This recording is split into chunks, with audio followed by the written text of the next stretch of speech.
Hello, Angie here with FSTOP. Today we're at a neighborhood park and we are going to be doing a comparison between the 70-200 F2.8, the new version. We're going to put the 2-time extender on that to see how it compares to the 100-400 Sony version. Today our subject is going to be Bailey because she's so cute and super fast, and she would be really good for our autofocus speed tests. All right, so here we go.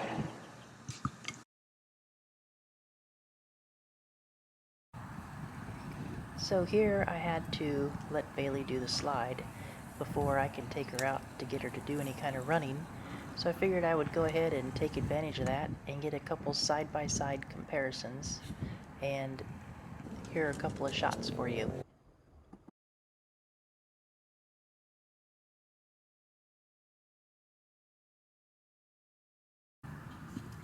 So while I was out shooting Bailey, while she was running, I did not notice any kind of lag in the autofocus when I had the 2-time extender connected to the 70-200. And the images actually turned out really well. I'm very shocked at the performance of this lens with and without the 2-time extender on it. Here's a couple of photos, side-by-side comparison for you to take a look at.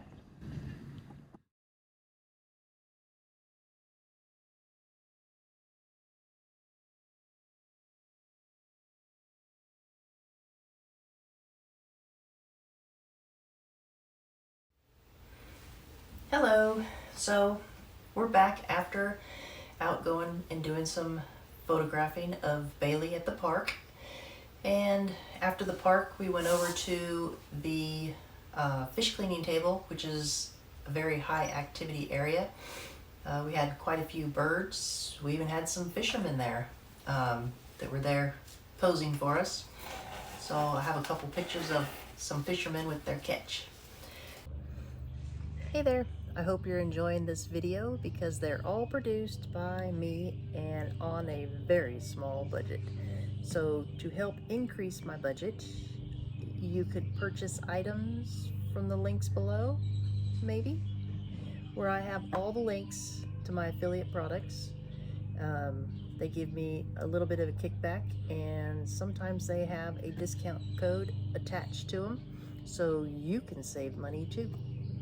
So come on over, hang out with me, just give that subscribe button a good old smack, and give me a thumbs up so YouTube will refer my videos out to other viewers so we can get more subscribers, and ring my bell and you'll get notified the next time I post a video. So that's pretty much it. Hope you enjoy the rest of the video. Talk to you later. Just wanted to go over what exactly we did out in the field and kind of some features of this 70-200 new version of the Sony lens. One thing that they have is the new aperture ring, which is kind of handy, I guess, if you're videoing, but I don't do a lot of videoing with my 70-200, which that might change, just because it's quickly becoming one of my favorite lenses.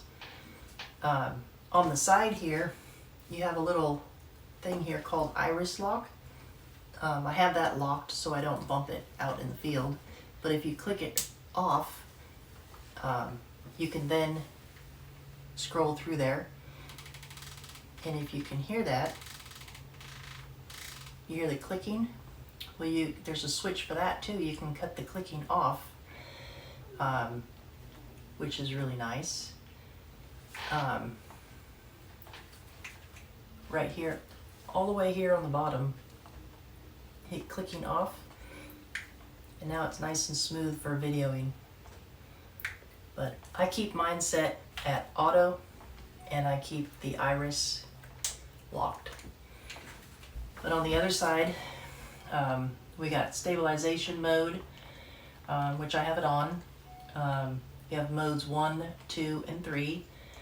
One is for your basic stabilization at low shutter speeds. 2 is for panning, so when you're going left to right, it's supposed to help stabilize. And 3 is for erratic movements, which sometimes I get that, especially when I'm out chasing birds. And then you also have where you can click full focus range, or you can go 3 meters to infinity. And then, oh, and this DMF is also something that's really handy if you do, I do landscape, and I'll switch that on.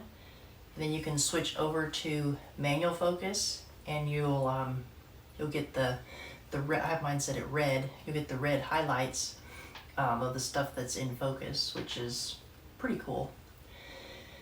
And then you have these buttons here. All of them do the exact same thing. Whatever you set it to in your camera. I don't actually have anything set to those, so I pretty much have whatever's default on there. And then of course you got your autofocus and your manual focus switch. It's a very nice lens, very light, very well balanced, and it's all internal zoom, so when you zoom there's no movement. And it's got a fairly short throw, so it's pretty easy to go from 70 to 200 without moving much of your fingers. And then when you go and throw this on there, your 2-time extender, you get to go from 140 to 400, which makes it compatible, or not compatible, but comparable to the 100-400 at f5.6. Because once you put the 2-time extender on this, since it's a 2.8 lens, it turns it to a 5.6 at the lowest focal point. And actually, this would be throughout the entire focal point because it's a fixed f-stop lens. I really enjoy this lens for landscape. I've always have, no matter I was Canon, Nikon, and now Sony, I have to have my 70 to 200 for landscapes. That's what I really, really enjoy. At the end of my video here, I'll have a few landscapes from the night and shot at the bird cleaning table, or the fish cleaning table, sorry about that. I guess duck hunters could use it for cleaning their ducks too. I'm sure the pelicans won't mind. But anyways, so, I mean, if I didn't already own the 100-400 lens, and I was debating on whether to get one lens, I think I would probably invest in the 70 to 200 with the 2-time extender. I'd even get the 1.4 extender, which I have that. And it works well with that too. I just didn't throw any comparisons in on this video because the 1.4 works on just about every lens. But I would buy this package here, and that way you get 2 lenses, whereas this one here you only get 1. I think they're equally as sharp. It's really, really hard to tell the difference between the two when I put the images side by side. You probably saw that earlier in the video, but anyways, there's gonna be some more videos at the end of this, some more pictures at the end of this video, with the 70 to 200 with the 2-time extender. And then there's also a few shots from the 100-400, but most of them are off of the 70 to 200 with the 2-time extender, with Bailey, and also at the fish cleaning table of the pelicans and whatever various birds were flying around, and fishermen and boats. Anyhow, hope you enjoyed this video. Don't forget to like and subscribe below. There'll be more videos to come. I think my next video is going to be how to get out of auto in 10 minutes. So you can shoot in manual versus automatic. You can do that in 10 minutes, and in my next video I'll show you how. Alright, thanks for watching. Have a great day.